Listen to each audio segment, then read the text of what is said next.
I've been a software engineer for close to a decade now, and the past about half a decade of that has been in entrepreneurship, away from the 9 to 5. And I've always asked myself the same exact question every single year that I was working. If I keep doing this for the next 5 years, do I like where I end up?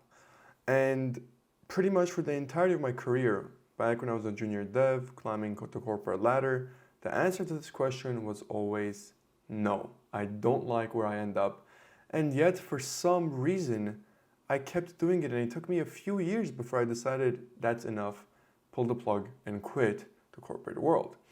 Funnily enough, I've talked with already over 1,000 software engineers. I've had one-on-one calls with you all, and 99% of you answer to this exact question a no. And yet, you continue going down the same path, hoping for a miracle or something that will change, or an enlightenment that will come and somehow magically fix your situation. This video is dedicated to the software engineers, specifically those who are mid to senior level, who are tired of the 9 to 5, who are getting older and are realizing that they are wasting their youth, they are wasting whatever little time they have on this earth. This video is dedicated to those of you. So without further ado, let's get straight into it. Now, before I get started, why should you even listen to me? Well, I wrote my first line of code back in 2016. In 2017, we won the Los Angeles Regional. This is part of the robotics team that I was in, and that's me. After which, I went to UCLA to study the human consciousness as part of the Elegance Mind Club. It was just a summer program.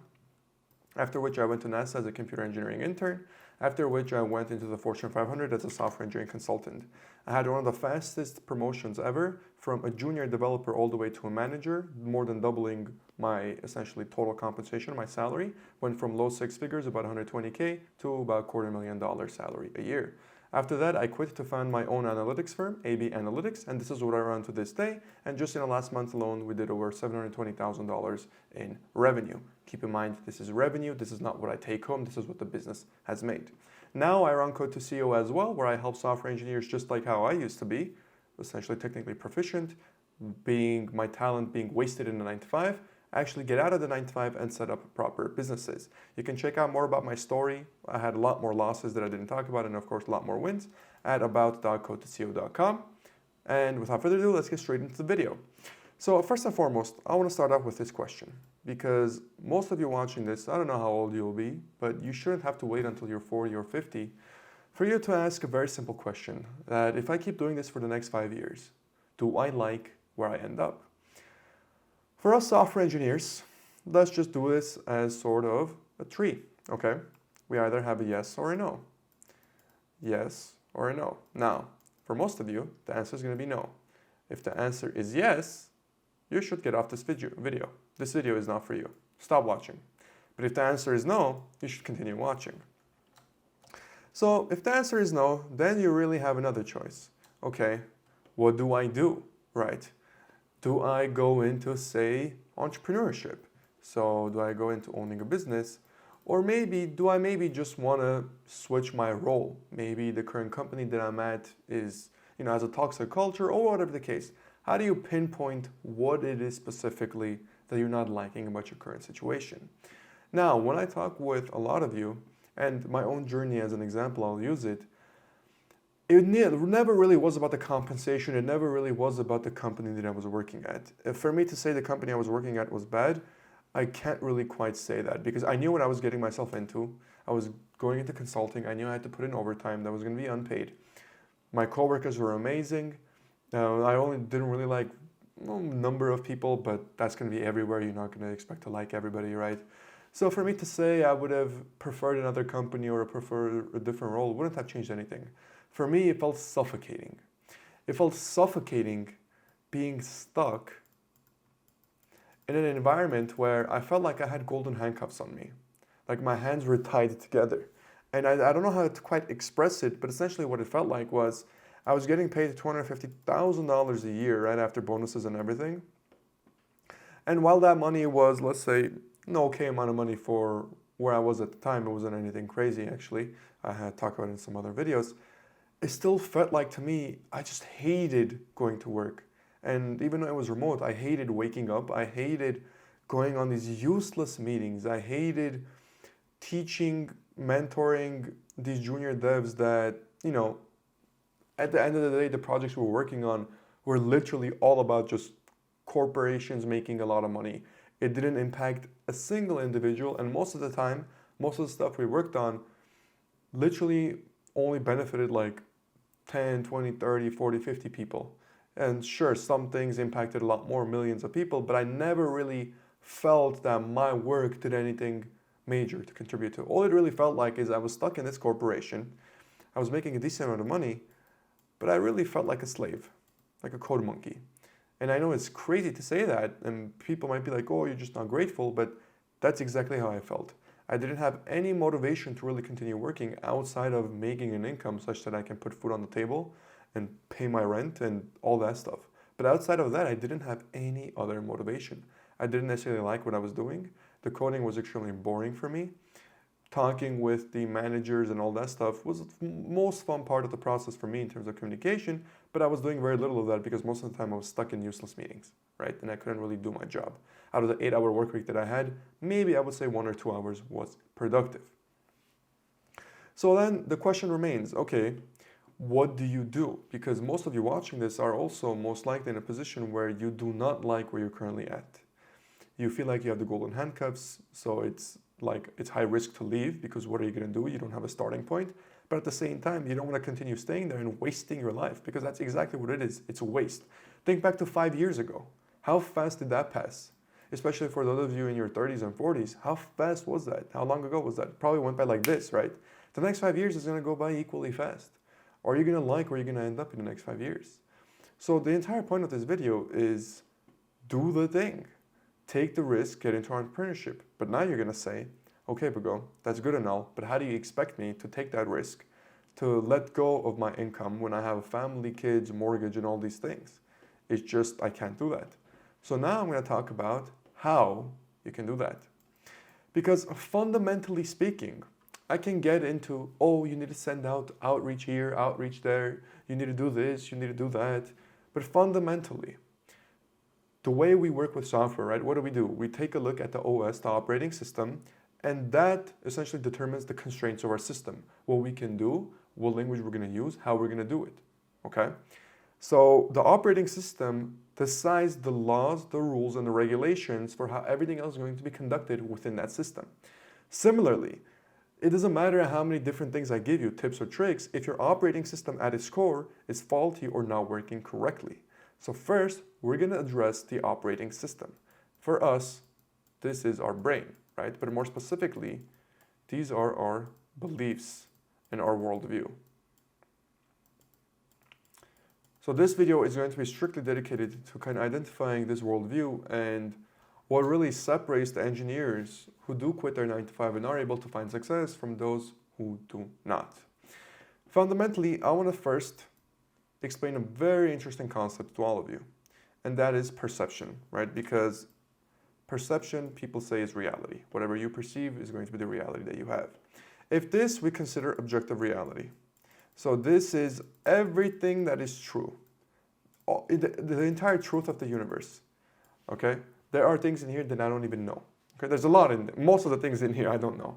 But let's assume that this encompasses everything that is true about our world, everything that is true about our universe even. What we have as human beings, based on the life that we live, is we have our own sort of perceived reality. And a lot of the times, what ends up happening is our perception lies outside of the objective reality. However, there is a small subsection that does coincide with objective reality. And imagine you have 8 billion people. 8 billion people are living completely different lives, and each person has a different piece of objective reality. Some people are more in line with it, some people are less in line with it. But nevertheless, no one human being encompasses the entire thing because that's simply impossible. So what ends up happening is you have, let's say, a developer here, an entrepreneur here, a tried entrepreneur over here, a wantrepreneur over here, each one with their own thoughts, each one with their own opinions, each one with their own life experiences that says, hey, entrepreneurship is bad, it does not work. This one says, oh, it worked phenomenally. This one says, oh, it's extremely hard, it can work, but blah, blah, blah, blah, blah. Each person has their own opinion because based on the life each person lived, They will have somewhat of a similarity with objective reality, but a lot of it will be perceived reality, and that is not objective. So what that really means is, until you update your OS, until you understand that your perceived reality is most likely not objective, you cannot proceed with any life-making decisions or life-changing decisions, such as this. Because if you think that you're going to quit your job, you're not going to be able to land a client, you're going to starve, that's most likely what's going to happen. If you believe those things are impossible, that's exactly what's going to happen. And a lot of you watching this video might be like, oh, he doesn't know what he's talking about, but my situation is different. I've experienced this and that and that. That's my entire point. How sure are you that you are correct, that you are right? Have you asked yourself the question, what if I'm wrong? What if my experiences that I've accumulated throughout my life have only been what I've perceived them to be, but they're not actually reality? Only a small subset of my experiences coincide with objective reality. Because at the end of the day, there's a lot of things that do not make logical sense. For example, how can, let's say, the top 1% have over 50% of the wealth of the entire world? How can one person have more wealth than entire countries? How can one person have more power than millions of other individuals? How can, all these questions. I mean, fundamentally speaking, a lot of it is not logical, right? But that's the point. It's not logical because it doesn't fit in your perceived reality. But the objective reality states that, no, it very much is logical and it very much does exist and it very much can happen. So the entire goal is to get this circle that we have and get it as close to objective reality as possible such that we encompass more and more of it. But understand that even if the entire thing is in objective reality, you will never have the full thing encompassed. This is why learning is extremely important and knowledge is the most sought out tool in the world. Because no matter how smart you are, no matter how objectively you're moving throughout this world, there are certain pieces of information that are going to escape you because you simply don't have the bandwidth to learn everything that is in the entire world, okay? So that's the problem with our OS. We need to get in line with objective reality as much as possible, because when I tell you, based on what I have perceived, right, and what I have seen work, because it is objective and I have seen it time and time again, and the best way I know that it's objective is because I have been able to get these results for my students as well.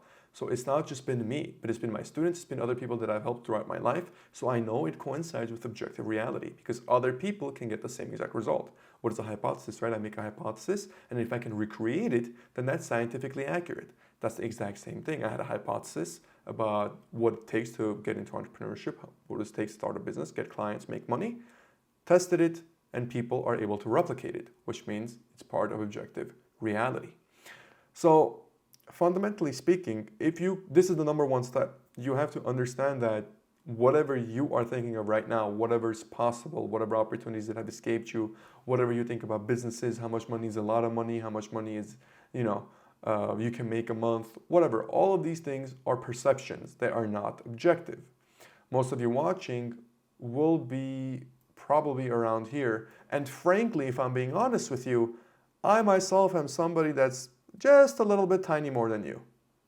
Because if you take a look at the difference between you and I, for example, most of you guys' net worth, well, let's say maybe in the 6 figures, and I'm in the 7 figures, there are people out there with 9, 10, there are even trillionaires in the world, if we're only strictly talking about monetary. So I am just a very, very small fish in a very, very big pond. That's to say, even just because I have a little bit of an edge in terms of my objective reality, it gives me that much more in return. This is known as asymmetric leverage, right? So asymmetric leverage. And that's really the key to entrepreneurship here. And why I say, if you are in this position, if you are stuck, the bigger risk for you isn't to quit and pursue entrepreneurship. The bigger risk for you is to continue staying there and wasting years of your life. Because this you will not ever get back. Money, you can always get back. You can lose it, you can gain it, it comes and goes. Time you will never ever get back. And furthermore, the more time passes, right, sort of the worse your OS gets from the perspective of you're going to have less energy as time goes on, right? You're going to get older, you're going to have a lot more responsibilities, family, kids, and so on and so forth. So while your OS is sort of at its peak, at its prime, you want to align it with objective reality as much as possible. Now, for some of you, you're going to have experiences that's going to make it extremely hard for you to do so. Because if you've gone through one thing, let's say for a decade, 2 decades, 3 decades, and you've seen that time and time again, repeatedly, it's extremely hard to deprogram and unlearn that entire process. And for you to kind of convince yourself that that's wrong, basically in a certain, for you, you'll think you're lying to yourself. Even though it might in fact be reality, you might think you're lying to yourself, and that's a very hard thing to do, obviously. But what I stress is every single major belief that you hold, ask if you could be wrong. And if there's even a 1% chance that you can be wrong, figure out where that doubt is coming from and look for cases, look for essentially evidence that you are in fact wrong. Meaning, if you think, let's say, $50,000 a month is a lot of money. If you take a look at the average person, you will be proven right. It is a lot of money. However, if you take a look at, let's say, the top 1%, they'll probably be spending that much money in a day, if not even less, right? So there's always levels to it. There's always levels. And what you're going to have to be really careful about is what you're going to compare it to. And remember, we always want to take a look at the objective reality. Now, you might say, well, it's not realistic for everybody to be rich. That's not what I'm saying. That's not my point. I'm not necessarily saying you're going to go and have to become rich and everybody can be rich.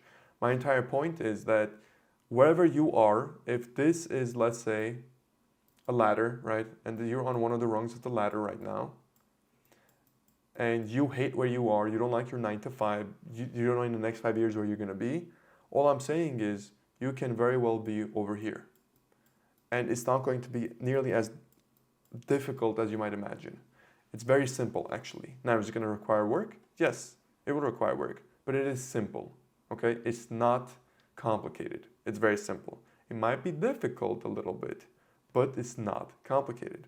I'm not saying everybody can go from the bottom of the ladder to the top of the ladder. No, some people will never be able to reach the top of the ladder. But that's the best thing about this world, is that you don't need to be the top of the ladder. In fact, most of you don't even want to be at the top of the ladder, right? Because there also comes a cost with these things too. We're getting a little off topic, but that's essentially the key, really. Before you ask yourself, how do I start? How do I start transitioning from a 9 to 5 employee to, an entrepreneur? How do I quit my job and stop wasting my time? The first lies in your OS, it's your beliefs. Before you even jump into business, you first have to identify the mindset, and you first have to realize that the beliefs you hold most likely are incorrect. They are only what you've perceived them to be. They're not objectively true. And you need to do as much research and ask as many questions as possible to get closer to understanding objective reality. Because if you coincide, if you work in objective reality, then you will see results, guess what, that coincide with that reality. So if you have any questions whatsoever with regards to mindset or any of that, please drop it down in the video below or in the comment section, and I'll answer it in my next video. So it doesn't matter how obtuse the question is, it doesn't matter how simple or bad, quote unquote, you think it is, there's no such thing as bad questions. Any question that comes to mind, just drop it in the comments below and I'll answer it in the next video. That's what I wanted to dedicate this video to specifically. Hopefully you learned something, and as always, thank you so much for watching, and I will see you in the next one.